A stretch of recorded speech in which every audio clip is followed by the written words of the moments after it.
का वास है। आप लोग कहते हैं मैं हूं ना, काहे के लिए हूँ? निगोद राशि जीवों को रखने के लिए। इसलिए आप भी अनंत कायिक शुद्ध होते हैं। सुन रहा है? हाँ,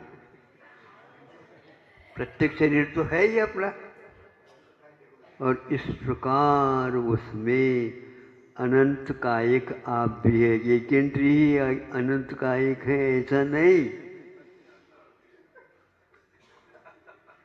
आज तो अनंत कायिक आप भी है महाराज, आप भी है, सभी हैं। यहाँ पर कोई भी बैठा है तो वह पूरे पूरे अनंत कायिक है। इसलिए अब किसके लिए रक्षा करेंगे? स्वयं की भी रक्षा करो और दूसरे की भी रक्षा करो। नहीं है तो अनंत कायिक जीवों के हनन के लिए आप कारण बन सकते हैं और बनते चले जाते हैं।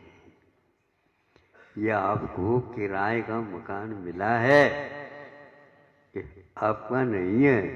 आप जैसे इसका स्वामी है उसी प्रकार अनंत जीव इसके स्वामी हैं।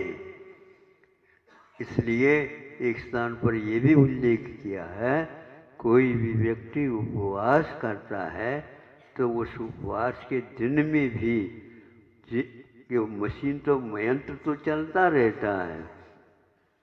यदि अन्न नहीं मिला तो जो मिला उसी को वह पीसता चला जाता है और रस का अवदान शरीर के लिए देता चला जाता है। ये प्रक्रिया आपकी चलेगी। इसलिए भत्ते वा खमने वा, चाहे भोजन हो चाहे उपवास हो, भोजन में भी इसी प्रकार की प्रक्रिया। पूर्व के जीव अनंत समाप्त हो जाते हैं, नए सिरे से भोजन करते हैं। हम तो शाकाहारी हैं, बिल्कुल शाकाहारी हैं आप, लेकिन आहारी है। शाकाहारी है तो आहार भी तो होता है आपका।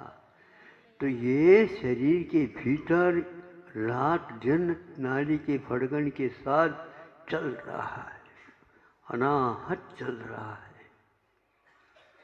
अब कर्मों का क्षय हुआ तो उसी समय पर भावों का भी क्षय हुआ। भाव क्या रहा?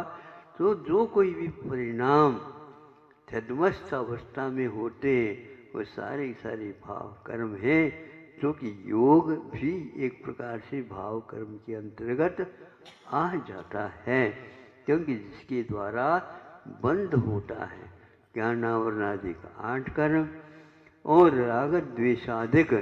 राग द्वेष आदिक कहा, आदिक में योग को भी स्वीकार कर लेना चाहिए, तो क्योंकि उसके द्वारा भी बंद होता है। ये 2 हो गए।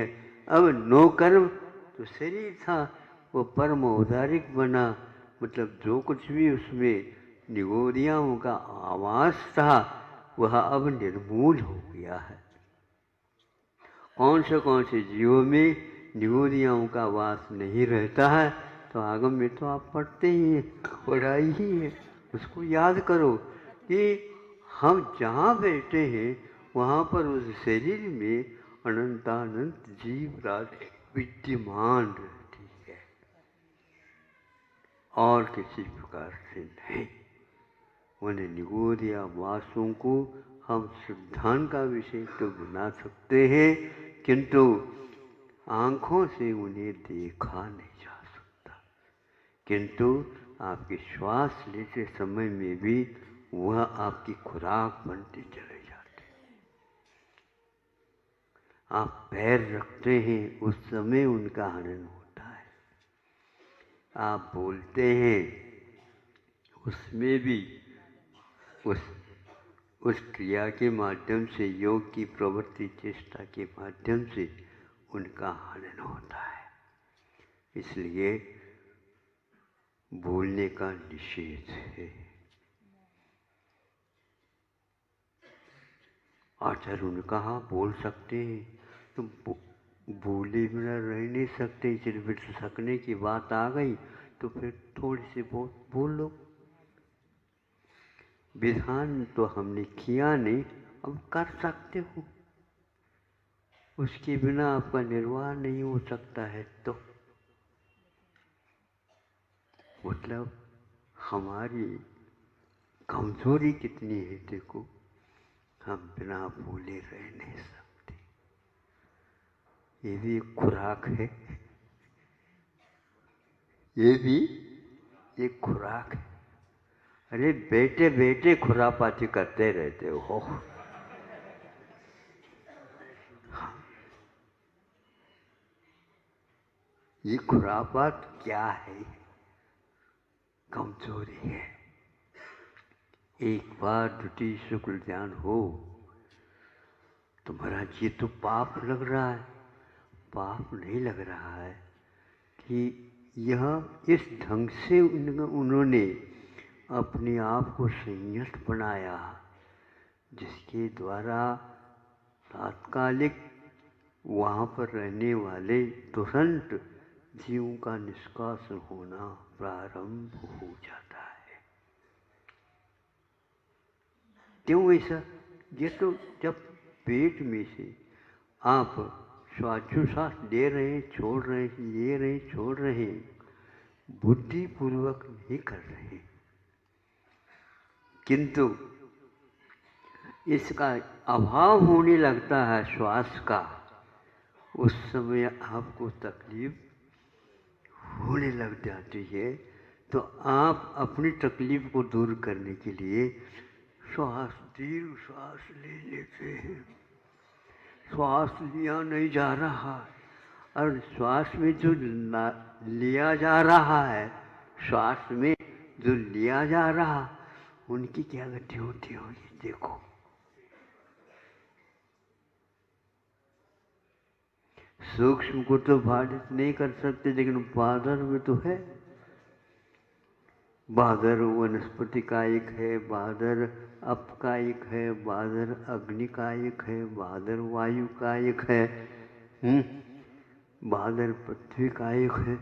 इन सबका आपके मनोवचन का ये चेष्टाओं के माध्यम से हो रहा। इसलिए हमें जो अनावश्यक है उसको छोड़ देना चाहिए,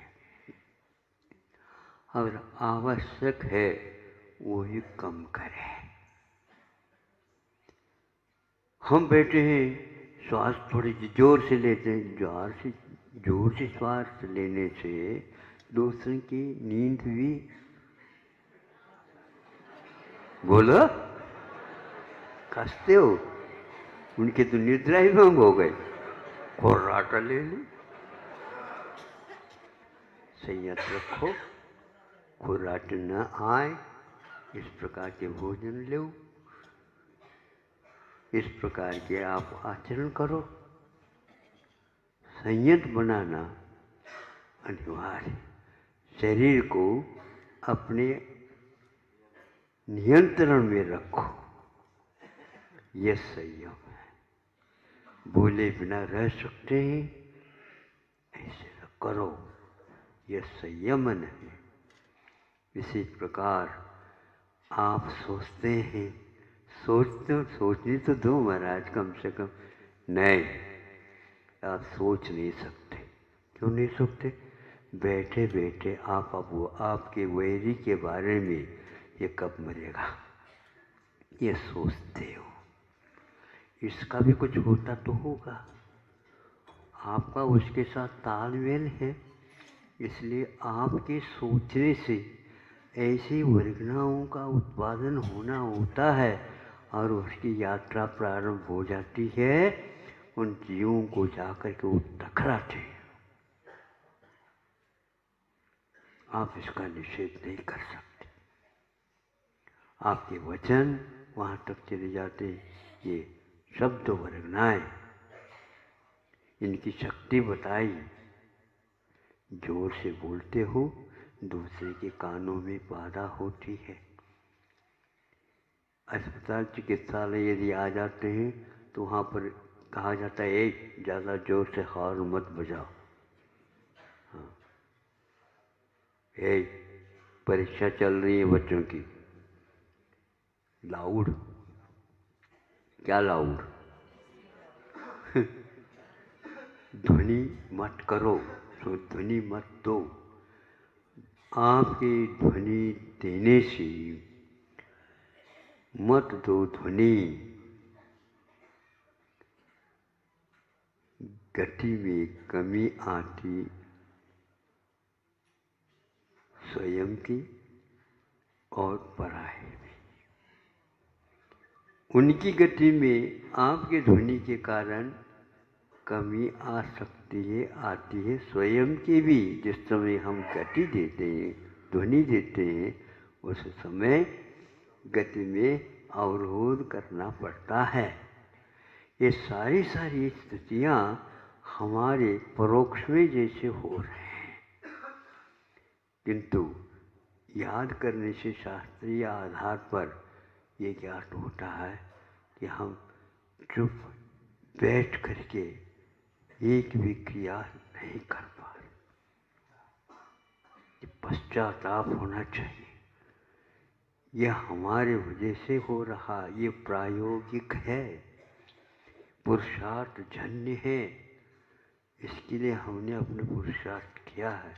श्वास यदि नहीं लेते हैं, घुटन पैदा हो जाता है, और इधर श्वास लेते हैं, उस स्थान में क्या क्या हलचली होती है हमें याद नहीं होती। ऐसे ही शांत चित्त हो करके मन, वचन और काय के ऊपर संयम रखते हुए वे मुनि महाराज बैठते हैं तो आपे को भूल जाते हैं।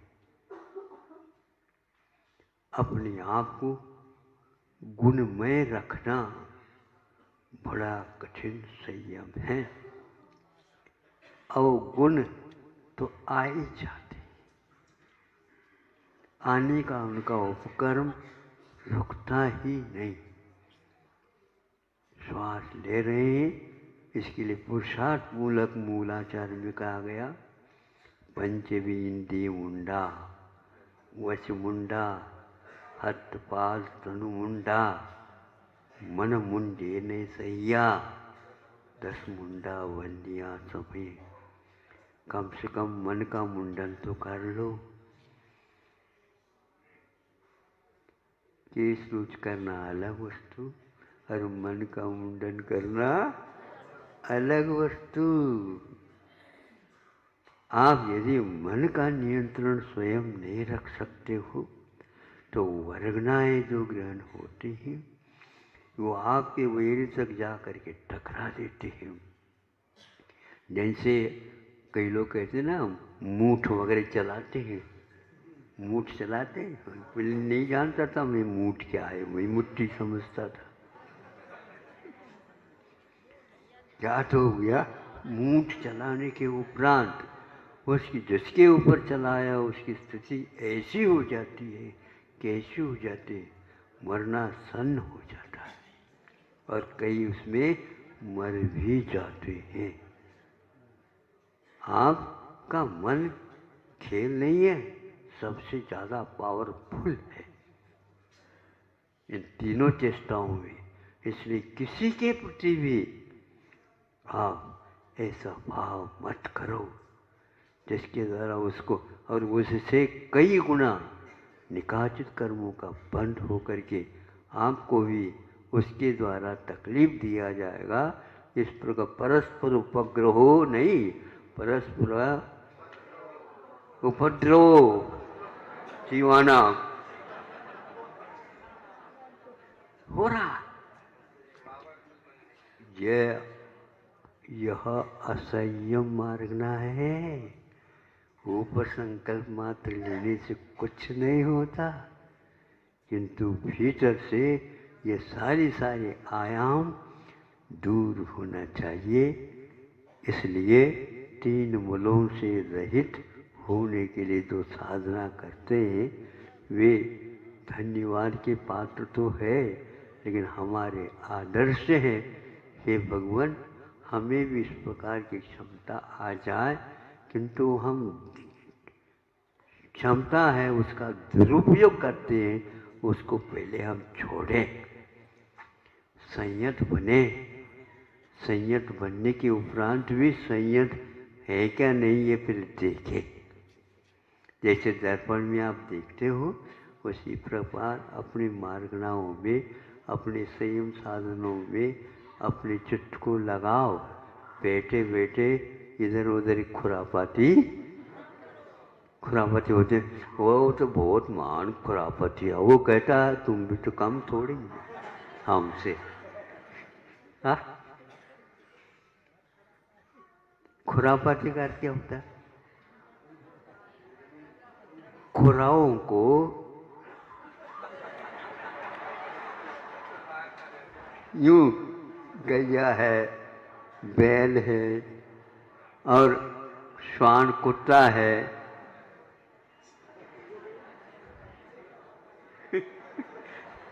खोजता रहता है, गुस्सा आता है, ये समुद्र घाट की प्रक्रिया है। इस प्रकार हम मन से यदि मान लो किसी के अहितकार के बारे में सोचते हैं, इसको अनर्थ दंड कहा और उसको दुर्ध्यान कहा। बल्कि रौद्र ध्यान की प्रक्रिया में यही कुछ हो जाता है बंधु। इसलिए मन वचन काय की चेष्टाओं का